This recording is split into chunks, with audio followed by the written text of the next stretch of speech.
All right, let's call the EDA to order. It is May 4th at 7:42 p.m. All right, thank you, Mr. Vice President. I'll call the roll. Please. Commissioner Kaiser, Here. Commissioner LaRoche, Here. Commissioner Parsons, Here. Commissioner Adams, Here. Commissioner Banks, Here. Commissioner Budiszewski, Here. and Commissioner Cummings. Here. You have a quorum. All righty. Next is the approval of the minutes from the March 2nd meeting. Have a motion? Commissioner Adams? I move approval of the March 2nd regular meeting minutes. Commissioner LaRoche? I second. Roll call vote, please. Commissioner LaRoche, Aye. Commissioner Parsons, Aye. Commissioner Adams, Aye. Commissioner Banks, Aye. Commissioner Budiszewski, Aye. Commissioner Cummings, Aye. Commissioner Kaiser. Aye. All right, continuing on our agenda here. We're going to consider the tentative acceptance of proposal for construction of a new residential building at 4741 Welcome Avenue North. Hi, Dan. Good evening. It's been a while since I've been here, so. Well, tonight, the agenda item here is to have you approve a tentative acceptance of a lot purchase at 4741 Welcome Avenue North. Next screen. This is the site context. To the right of the screen is an office building, which is CenturyLink. So that's kind of maybe gives you some context there. Just the surrounding properties here are on the north side and also on the west side are single-family homes. On the south is some multi-family apartments, basically fourplexes, sixplexes, that sort of thing. And then, as I said, on the east, it's an office building with some private open space that is also owned by CenturyLink. Next. Here is a close-up of the property. You can kind of see the building was demolished several years ago after we purchased it. We have, in 2020, we put out a request for proposal for this property. Didn't really hear anything, didn't have any interested builders for a long time. And then just recently, we had two proposals come in that were very similar to each other from two different builders. The first builder is called Amani Construction. The second one is Garenco Construction. Both have met the asking price, which is $100,000 for the lot. Neither one has ever purchased a lot from the city or from the EDA. And both only have experience in single-family construction. So this is, as I said, this is a 4-unit building that they're both proposing. So this is Amani's site plan. As you can see, it's kind of a townhouse style development with 2-car garages. It's going to be a 2-story building with a, as you can see in the middle there, there's a 1-story section of the building that sort of separates the two ends. The two of the garages will be accessed from the alley, and then 2 will be accessed off of Welcome. Amani did not submit a floor plan, but I'll show you the Garenco's did, and I'll show you that in a minute. This is Garenco's site plan. It's more of an apartment-style building, although it has similarities. There's 2 parking spaces for the 2 units on one end that would be accessed off of Welcome, and then the other 2 are also accessed off of the alley, just like the Amani site plan. So. This, as I said, the Garenco did submit a floor plan. We didn't require this of the builders, but Garenco chose to do this. This is the main floor of the fourplex, the 4-unit, I should say. Go back a little bit.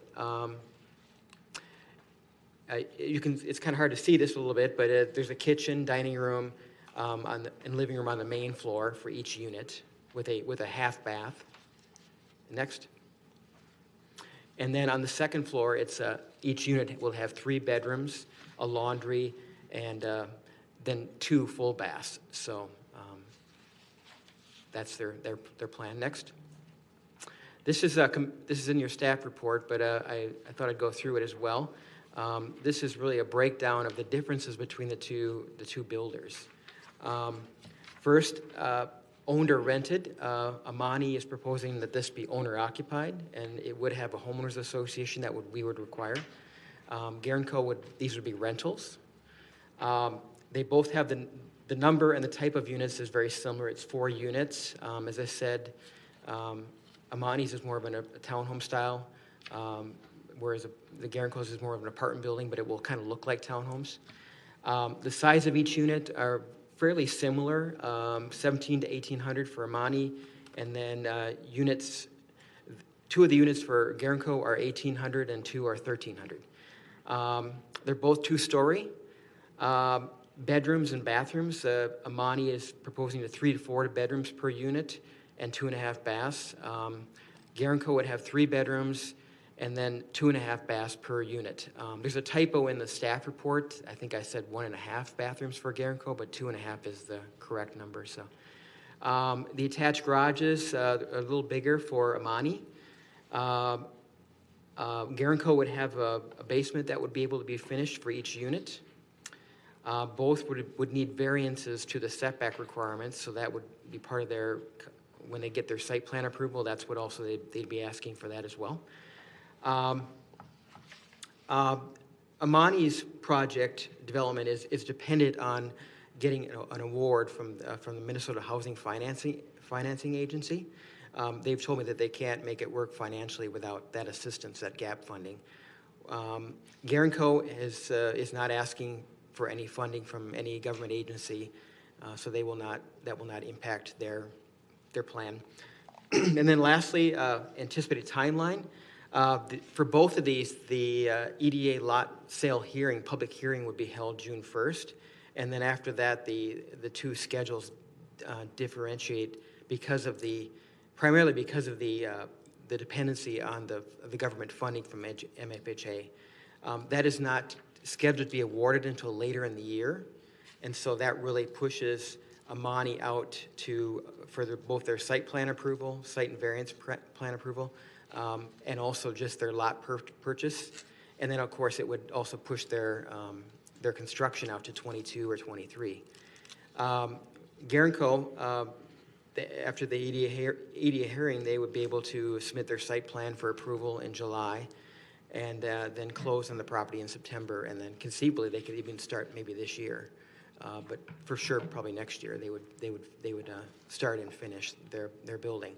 So the main differences between the two are in four different areas. First, owner occupied and rental. The second is just whether they're getting government funding or not. Amani is and Guerin-Co is not. Amani is providing affordable units. That's why they're going to MHFA for that. Guerin-Co's are going to be market rate, and then of course the timelines are different with Amani getting their approval of their lot purchase this year, and then probably starting in 22 or 23, and then Guerin-Co getting their lot purchase done this year, and maybe even starting this year. So those are the four main differences between the two. Next. So tonight, staff is requesting that you consider a motion to tentatively accept either the Amani or the Guerin-Co proposal. Once you give that tentative acceptance, then we will work with the builder to finalize the site and building plans. And as I said earlier, the public hearing for the lot sale would be June 1st. And then the timeline really is dependent on which builder you choose, as I said before. So zoning approvals, lot purchase, closing, and building construction will vary depending on which builder you select. So if you have any questions, I'm available for those. Anybody have any questions? Commissioner Adams? Why are we requiring an association fee for Armani? Is that in our ordinances?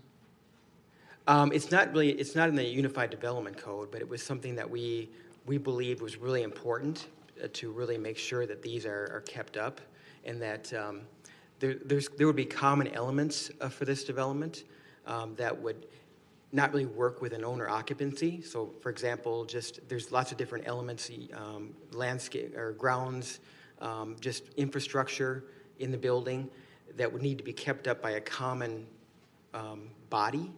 And so without that common body, then it's kind of left up to the individual owners to do this. And there's a lot of things that would be under common ownership that would really make it very difficult for that to happen. So that's the main reason for having the homeowners association. So the assumption is they're not going to keep it up. Well, it's not that they won't, I think, but it's just that there's lots of elements in the building, like just fire sprinkler systems and just all sorts of things that are, it's basically one building, so it'd be hard for them to sort of work cooperatively to keep all that up, just based on kind of a handshake. So this the is association sprinkled. really helps that. This is sprinkled, huh? This would be sprinklered, yes, yes. Both are sprinklered? Yes, both proposals would have to be sprinklered. That was something that the fire department let us know here a few weeks ago, so. Commissioner Kaiser? Thank you. So Amani is building affordable housing and they're going to be owner occupied, right? Do you have any idea what they would sell for? Or is that just too early to? We haven't heard that particular response from them, no. And Gernco would be rented. Do you know what those units would, or is it just too early? Yeah, they haven't let us know that either. Okay. One more question. You said Amani is seeking some government money, a subsidy. Can you explain that a little more for me, please? Sure. They're getting some funding from the Minnesota Housing Finance Agency. Okay. I would call it gap financing, just to kind of, as it sounds, to fill in the gap in what they have and what they need, so what they can recover from sales. As part of the MHFA is really requiring home ownership. The program that Amani is going through requires that, so that's really driving why their building is owner occupied. And so part of that gap funding is that tied into making these affordable, or? Yes, exactly. Okay. Yep. Okay. It's exactly the program is designed for owner occupied affordable housing. So I'm just curious, what was there before that they tore down? it was a fourplex actually. Oh, okay. It was torn down in 2010 after the city purchased it. Okay, thank you. Very similar to the styles of the buildings that are over there now, that were built in like the 60s or 50s. So. Commissioner Cummings? Question about the affordable units. Would that be all of them? Is it just a one or two? All of them would be affordable, yes, under Amani, yep. And then, as part of affordable, does that cover like homeowner association fees? Because that seemed like that might offset like any affordability that would be there. I wouldn't think that MHFA would get into that. It's just what the sale is, I think, is the sale price, I should say, of each unit. It would be affordable to people of a certain income level. Sure. Commissioner Adams? Do we know what's going to be required? What percentage of income is going to be required on those affordable units? I don't have the details of this particular program from MHFA.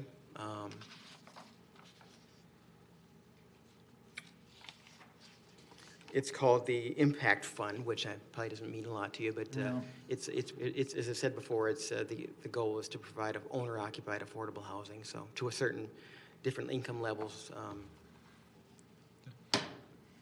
Commissioner Buduchewski, you had a question? Yes, has this been presented to our planning commission, and if so, what type of recommendations did they make? It has not been presented to the Plan Commission. They would see it when it would go for a public hearing for the site plan and for the variance application. That's when they would see it. They actually, I take that back. They did see what they did last summer was they determined that the sale of the property was in conformance to the comprehensive plan. That's required of every property that the city sells. State law requires that the Planning Commission determine that the sale is in conformance with the comprehensive plan. So that was done last summer when the RFP was established. But that's the only time that they have seen it. Go ahead. Mr. Vice President, can I add to that too? I'd like to remind everyone that as part of that Planning Commission discussion, the number of units was specifically a part of that, and that the Planning Commission agreed that a range of 2 to 6 units on this site would be consistent with the plan. So while they didn't have any information at that time about the particular product, the number of units was part of the Planning Commission's discussion and their approval. Commissioner Kaiser? Thank you. Is the gap funding guaranteed from the state, or is that a big question mark? That's a question mark. We don't know if they will receive it. They're hopeful, but of course, there's no guarantee. One more question with the Amani, that's the floor plan, was the Amani proposal? It was actually the Guerin-Co. Oh, okay. that had the- Do you have any idea the square footage, once it's finished? Each unit would be 1,700 to 1,800 square feet. Okay. Yeah, finished. Yeah. Oh, sorry. Thank you. Does anybody else have questions? Commissioner Adams? I'd like to make some comments, if you don't mind. You know, I'm looking at these two. Thank you for the comparison. That was kind of helpful. It kind of helps me kind of sort through which one I'd prefer. Obviously, the Guerin-Co has a timing that is desirable. It gets the job done. That I hold that as I think that's important. I think the Amani with the different financing is, it's a more complicated and probably harder to close, harder to get to the finish line, just from a real estate closing perspective. When I look at owner rented, you know, I was inclined to think owner. But when we got to the financing piece, that kind of went out the door. I'm partial against affordable housing. I call them schemes. I'm sorry I call them schemes, but that's been my experience. I don't think they do what they are designed to do. I don't think it's money well spent.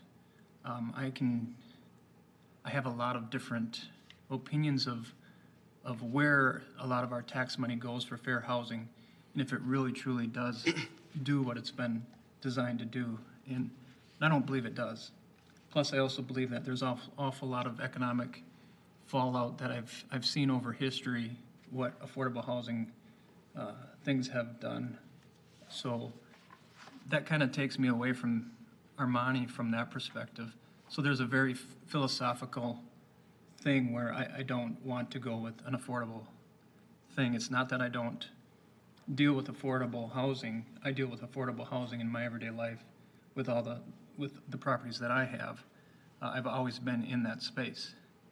But I just think the Guerin-Co can get to the closing, get to the finishing faster. Not that time is of essence, but the philosophical piece really kind of puts me over to their category. I think that's probably the high points from my opinion. I'm going to speak. John I saw John. was first, yeah. I think I don't know, I said probably my biggest hang up is probably even the question that Commissioner Cummings raised was, I actually, you know, I believe in affordable housing. I think we need to have more affordable housing, meaning whether it's subsidized or not, but affordable housing so that people can actually afford to purchase the housing. That's the concept, yeah. And then with a homeowners association, I think it's a big question mark. Does that end up not making it affordable, you know, anymore? And I have some very negative experiences with homeowner associations. That's my personal perspective. But I totally understand the reasoning behind it as well from what you presented, Dan. So I think this kind of, there's a lot of question marks for me with the Armani proposal. And so that's kind of where I stand. Commissioner John? Thank you. Generally, when we have proposals like this, we also talk about other projects that they've done. Clearly, these are two developers that I don't recall them working here in Crystal, but they must have other work within the area. And we would have other examples of which they've either applied their um, their their policy or whatever, or their construction, and good or bad, what does it look like, right? I mean, has it been successful? I mean, clearly we're working in a in a different environment in terms of real estate, where you're finding more and more people are looking for affordable housing, and that's very lacking on the market.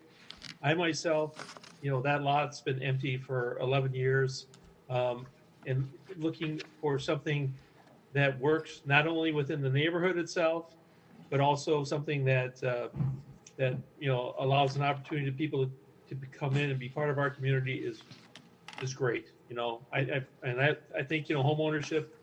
The house next door to me has sold, I don't know, 6 times since I've lived here, and all my neighbors have been great, been fantastic. And I mean, I think the idea of being a homeowner in the city of Crystal is, excuse me, I have to cough, but is something that we all strive for, and I think it's something that we all welcome, and I think it's something that we should offer. And so I would be supportive of the townhome.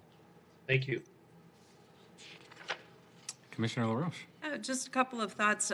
To John's point, you were asking about experience, and each one on attachment A and attachment B has 3 properties that they've built. One in Brooklyn Park and 2 in Minneapolis, the other one all in Minneapolis. So that was nice to see. I don't know what these properties look like, or their success, but it's nice to have the experience listed. But as I compare the two, my only concern with Amani is, what if they don't get the government funding? And they buy this property, but they don't get it, what would they do? Well, they've indicated to me that they would not buy it if their funding was not if they were not awarded. They would not pursue the purchase of the property. That's what they've indicated to me. So how does that work with this timeline? Because the lot sale hearing is June 1st. Well, the hearing is it allows them to purchase it. It doesn't require them necessarily to Oh, purchase okay. it. Yes, Okay, thank you. yes. Okay. John? Thank you. I'd like to expand on that a little bit. We did talk about that scenario, right? What happens if Amani is selected, we go through the process, but they don't get their MHFA funding? Where are we? Well, we're in late 2021, and we're back at basically putting out another RFP next year, starting over. That's the reality of the uncertainty from waiting on an MHFA funding. Commissioner Adams? Yeah, I kind of look at that as a contingency. That's a pretty, in any real estate deal, that's a pretty big deal. I mean, that's a lot of time that we're spending on it. We are not receiving any option payment for that additional period of time. It's not something that I want a company to tie up for a year and a half until they get their finances in order. It's not practical from that perspective. John, can you talk a little bit about the timing of the loan application? And is that like a 12-month process, or? I could speak to that. Okay. The application deadline is in July of this year, and we don't have a specific date for the award. They just say fall of 2021, which we think would probably be October, November, Okay, roughly. thank you. Yep. Any more questions? Comments?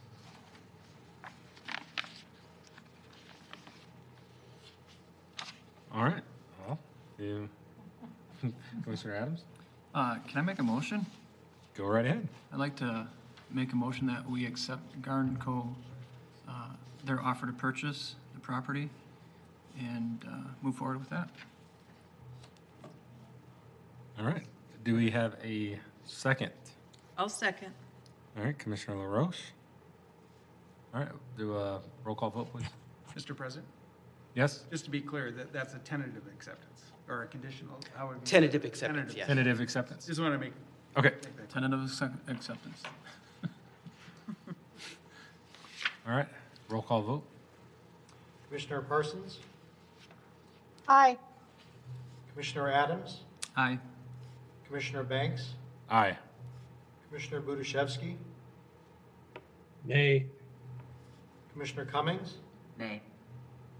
Commissioner Kaiser? Nay. Commissioner LaRoche? Aye. Motion passes 4-3.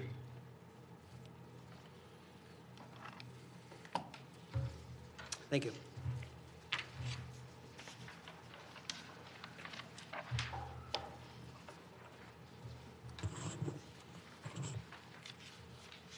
Alrighty, so moving on next, we are going to consider a resolution authorizing an application for a Hennepin County Business District initiative funds for a storefront improvement program. All right, thank you, Mr. Vice President. This is, I don't have a slideshow for this, but I do have the staff report. We can Darn. put up on the screen if you have questions. Before and after, please. Basically, this is to take another run at a storefront enhancement program with some Hennepin County funding. So we're just looking for your adoption of the resolution authorizing the application to Hennepin County. The 3 business districts would be the Bass Lake Road Strip on the north side, basically across from Becker Park and extending west to where Hampshire Avenue would go. And then also 42nd Avenue, just basically east of City Hall to the Robbinsdale border at Adair. And then the vicinity of 36th and Douglas. Those 3 business districts would be eligible under what we intend to propose to the county. We won't know until June probably whether we will receive this funding. We have tweaked it a little bit to try to really focus on the older commercial buildings, and we've had some conversations with both Commissioner Lundy and the staff at the county that manage the program, and we're hopeful that maybe this time will be the charm. So what we're asking for tonight is for your adoption of the resolution so that we can proceed with that application to the county. Any questions, comments? Commissioner Adams? So I guess it's a $50,000 application, and that's for all 3 of them. So in total, it's 50,000. That's correct. Is there any requirement of participation from these businesses?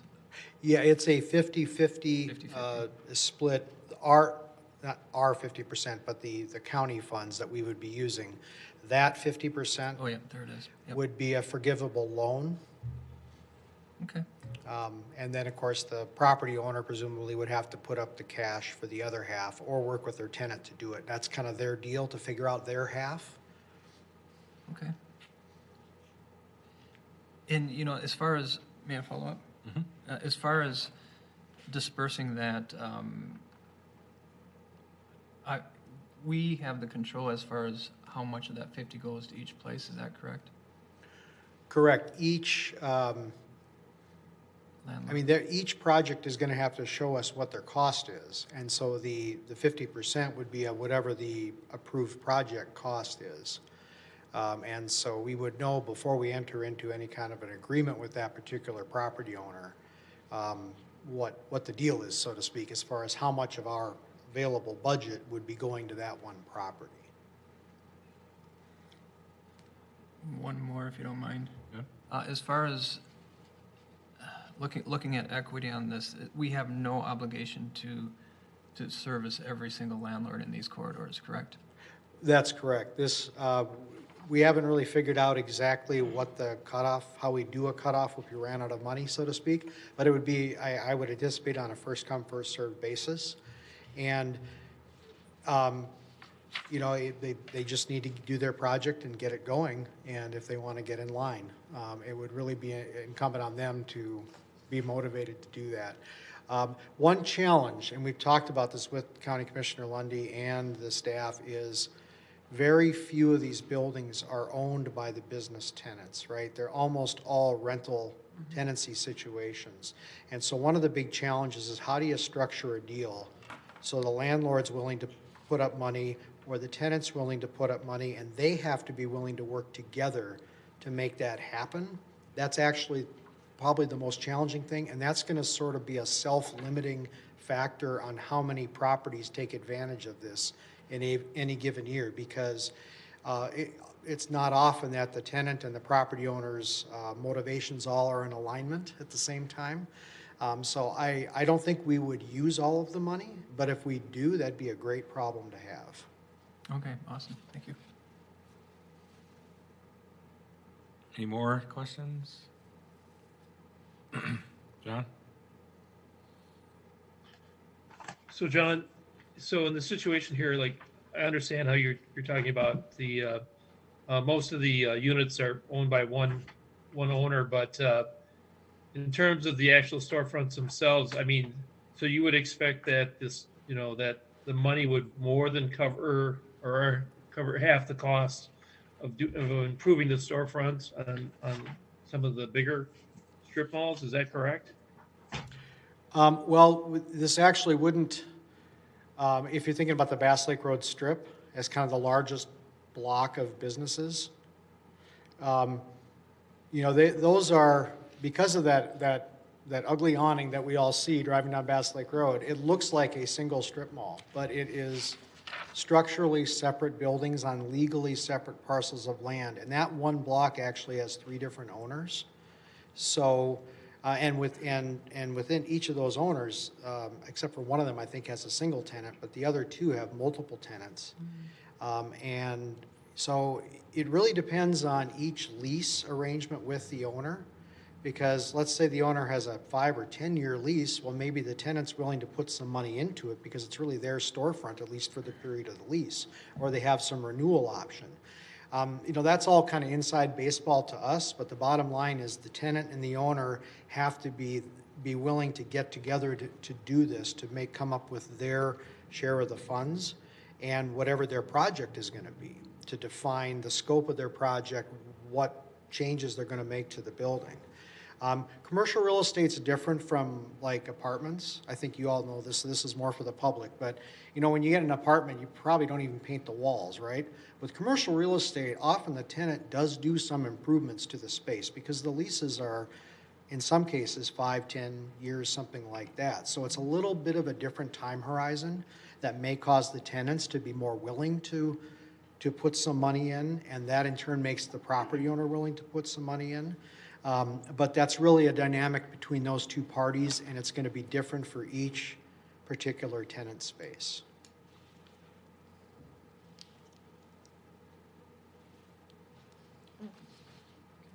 Anybody else? Commissioner Lors? Yeah, a question. So it's average 15,000, just, I know my math is not quite there, but average 15,000-ish for each district, are you thinking, or how would you divide that money? We're not dividing it that way, at least we Okay, wouldn't good. propose to. It really depends on, which property owners and tenants can come together and want to do something. Okay. I haven't gotten that quite far in our thinking yet as far as how to administer the program, whether we would have first come, first served up to a particular date, or maybe beginning on a particular date so people sort of know when they need to get their proposal together. But if we run out of money again, so to speak, for that year, then we would need to tell them to try again next year, I guess would be our answer. As a startup program for us, we're going to be learning as we go to some extent, and so we would tweak it based on what we learn. Okay. Thank you. Anybody else? All right, John? Yeah, so that's kind of what my thought was in terms of that strip mall on Bass Lake. So like if they did, if they were awarded the money or whatever, and they only had enough to complete, a third of it or half of it or whatever, they would have to wait till the following year to be able to receive more funding to be able to make it look uniform all the way across the whole building. And I realize that on that particular strip mall, there's 3 owners, because we looked at it in terms of, putting a high rise there last year. So, I mean, but that's kind of like what I'm getting at is that, although this is seed money to more or less, improve the appearance of the building itself, it's really not very viable. Is that what your take is on this? No, I wouldn't say it's not viable. I think it's challenging to get it done. For example, there's one building on one end where it's a single building with multiple tenants. That one owner might be a good candidate because their building is kind of different from the rest. And so there's a second owner has just one tenant. That might be another candidate. The third owner has about 80% of that strip of buildings, and they have many different tenants. All of them are different places financially as businesses. So, it's quite possible that this will be a piecemeal approach where, 2 or 3 tenants would be ready right now to do something, and they'll fix what they have. And I guess my opinion on that is that's what we have to accept with these older buildings. Because they're not under common ownership, and each tenant is in a different financial place, we would have to accept that it may not all change all at the same time. But we're already starting to see some change in the success of businesses in that strip since we did the streetscape project. All the businesses I've talked to have indicated that, they have more customers, their business is stronger, even through the pandemic. So that dynamic where it's not going to be the same for the whole block, I think is something, unfortunately, that we would have to accept, and that the change would not happen all at once. Some of the other strips on 42nd and on Douglas south of 36th, you don't have as many different owners, and so you might actually get more to happen there, depending on the dynamics again between those tenants and those owners. But the scenario, I think, for the Bass Lake Road strip, unfortunately, will have to be one of incremental change that will take years.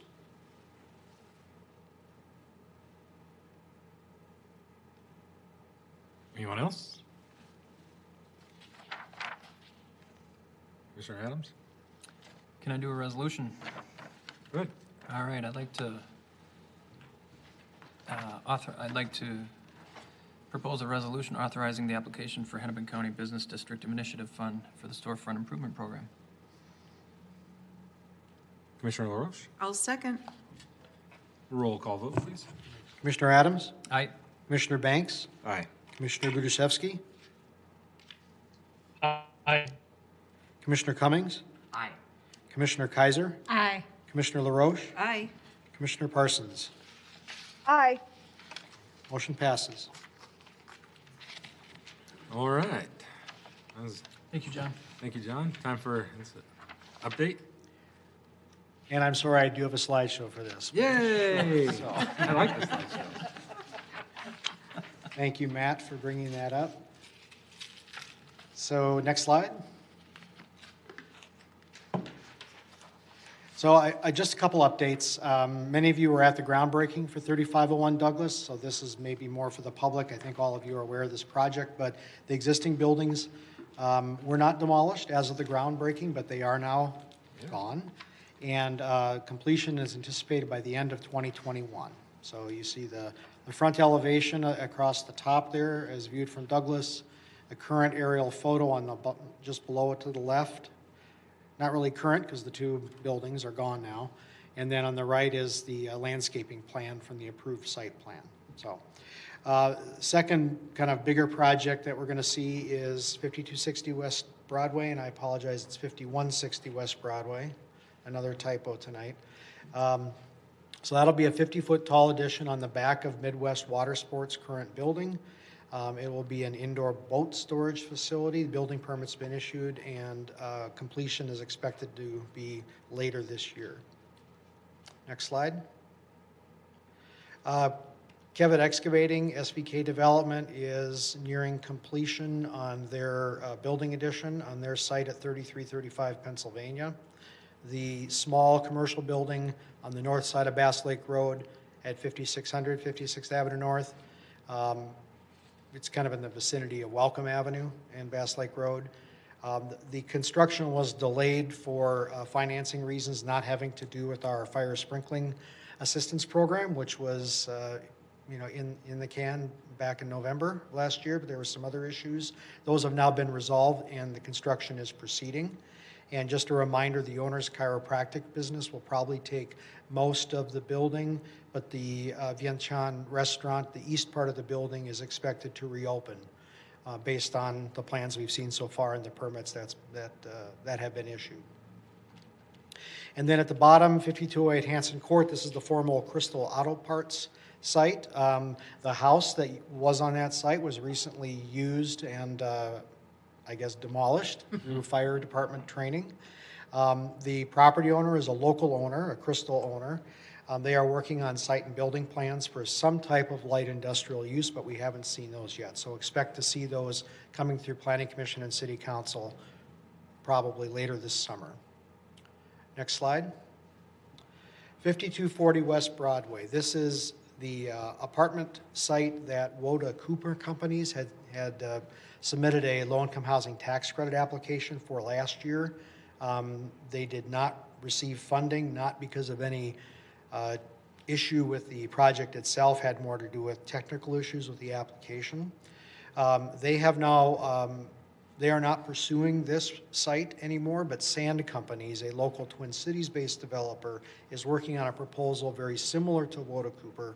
It would have a few more units, so it would be 58 units, but the building would be very similar, 4 stories with a basement parking garage. The unit sizes would range between 1 and 4 bedrooms, but about 70% of those units would be 2 or 3 bedrooms. As with the Woda Cooper proposal, this would have a mix of affordable and market rate units. And the developer, again, as Woda Cooper did, will be seeking tax credits. The timeline is similar to what we discussed with 4741 Welcome.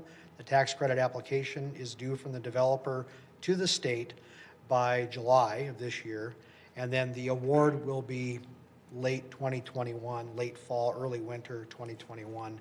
So this would be a 2022 construction project. So we hope to have more information for you at your May 18th City Council meeting or June 1st. But we would hope to have a site plan, a building rendering. The developers would be able to address the council and answer more detailed questions that you might have. But we want to give you a heads up because this is something that's just emerged within the last several weeks. And then finally, the 2 properties that we keep getting asked about, understandably, because they're very visible in the community. The former Burger King at 5354 West Broadway, we did get an update from the property owner that they are in the final stages of negotiating lease termination with their leaseholder. And once that's done, then they can legally start finding tenants or buyers for the property. So at least we think we're seeing the light at the end of that particular tunnel, waiting for something to happen with the former Burger King. Regarding 3600 Douglas Drive, the former Pizza Hut, that is owned by a Twin Cities developer, very experienced in commercial real estate. That owner is marketing the property, but to put it bluntly, they're not in a hurry. They want to have a solid tenant or buyer, whichever, before they do a deal. So that's why that property continues to be vacant. It isn't any issue with the owner. It's simply the owner is being, I guess, very choosy, for lack of a better word. So I think that's good news. That's a sign of strength for that particular corner, that the owner wants to get the right tenant. And finally, a couple of kind of minor items that are in the EDA work program. Update on the planter boxes. We were able to order 10 more, so we have a total of 30 this year. We're going to have the same number on Bass Lake Road. We're going to go from 6 to 10 on 42nd Avenue. We're going to go from 6 to 8 in the Douglas 36th area. And then the last 4 will be in that big concrete median on 36th Avenue, just west of Highway 100. We're going to try to break that up a bit with 4 planter boxes in a row. And our park superintendent had an idea that maybe we should consider doing something permanent there. So the roadblock before had always been, how do we get irrigation and power out there, right? Which is the big ticket expense item. Irrigation, water, really. He thinks that we could do some trees and grasses that would only need to be watered initially. So we could do it from the watering trucks for 2 years until they get established, whatever the time frame is. And then they would basically be sort of natural vegetation. So the idea there is that we do the planter boxes for a while until we have the capacity in-house to do that work in-house. And then we would find a different place for those 4 planter boxes. So that's just something we're working on. We really have no idea whether that's something they would be able to find time for this year or next year. It's way too early in the season to know what things are going to look like this fall. But just keep in mind that we are exploring that as an option. And finally, because of the warm weather that we had back in March, Sentenced to Service was able to start their litter cleanups along our major street corridors a few weeks earlier than planned, and that will continue roughly every 3 weeks until the middle of November. Well, that's all I have for tonight. I'd be happy to answer any questions. Go first. So you haven't seen any site plan yet for the big one, right? The 5240 West Broadway, the apartment? Yep. No, we've seen a rough one from we're not comfortable sharing it just because there are some issues with it. So we're refining it with the builder so that Are when they we going to bring have it to you. balconies? I think that's really where I was. Oh, The other one, and with them not being a local, or, being from out of state, and I guess not knowing what people really like up here. So I don't, I know that was something we had talked about at the last one. oh, yeah. Good. We have brought that up to the builder. They did show balconies, but they extend out from the front of the building, and under ordinance, they can't do that on the Broadway side only. So it may be that a small portion of the units, maybe a third to a quarter of the units would not have balconies, but all the rest of them would, the ones on the sides and the back of the building. I have to listen to this again, but there was a constituent that called and left a voice message for former Councilmember Kolb, who forwarded it to me. And it's regarding, this resident was wondering about planting boulevard trees along 36 and Douglas near the properties. And I'm not quite sure what a boulevard tree, is that in the middle or is that along the sidewalk? Well, the term is used differently by different people, so guess I could speak to either of them. Those concrete medians are really narrow on Yes. Douglas, so getting something to grow there, like we're talking about doing something like that in the median at 36, but that concrete median is close to 30 feet wide. Yeah. Versus maybe 4 or 5. Makes sense. So there's a whole bunch of problems with trying to plant a tree in a median that wide, especially a shade tree, which needs a lot more real estate. So as far as the other way we use boulevard trees is people refer to the areas along each side of the road as boulevards. Yeah. And in the case of Douglas and 36, both of those streets really don't have any boulevard. It's roadway, sidewalk, and then private property, right, pretty much right behind the sidewalk. So I guess the short answer is there really isn't a good place for boulevard trees. That's actually why we put the planter boxes there, because That's what I'll tell him. yeah, that's an alternative. That's what we can physically do there. Not maybe what we'd like to do there, but it's what the physical reality is of what we have to work with, And so. visually, that's pleasing, better than just blank concrete, sidewalks and medians or whatever. So those 8 to 10 planters, those would be on the sidewalk area? Not in that middle on Yes. 36? They or won't I'm be in the sorry, on median. What Douglas. we'll still have the same 6 we had last year, so 3 in front of Intrepid Dance. Yeah. And 3 kind of in the parking lot north of Cardell Floral, and those are the 2 businesses that are sponsoring them. And we hope that Bella's Shop, the new bakery, coffee shop, ice cream store, that's going to open in the former Aquatropic space here within hopefully a month or 2, that they would sponsor the last 2, so we get a little more greenery on the north end of that west block, and that would be the 8 that we would put in that area. Okay, thank you. Well, you answered my question about the Burger King. My other question was on the 5600 spot on Bass Lake. Is there, do you know a timing on that? Ran by there today, saw they had a fence up, and just wondering about timing on that. Yeah, the as far as we know, we've been told that it's a mixture of contractors, right? So you get the fire sprinkler, got some of it done, and now they can't finish their work until the regular building stuff gets done. So that is, my understanding is that's the phase they're in right now. And then once some of that stuff's done, the fire sprinkler contractor will come back and finish their work. and then they can kind of finish up the project. So I would guess 2 to 3 months, but when I was here 6 months ago, based on what we were hearing from the owner and Vientiane, the restaurant, that they would be open by the end of the first quarter. So I don't want to overpromise, but I would say if they're back on track for construction, 2 to 3 months might be a reasonable guess. Anybody else? Seeing none. Thank you very much for the update, John. And I guess we'll move on to adjournment. Commissioner Adams? I move adjournment. I'll second. All right. Roll call vote, please. Commissioner Banks? Aye. Mr. Budiszewski? Commissioner Cummings? Aye. Mr. Kaiser? Aye. Commissioner LaRoche? Aye. Commissioner Parsons? Aye. Commissioner Adams? Aye. We're adjourned. Thank you. All right. All right. All right, getting late.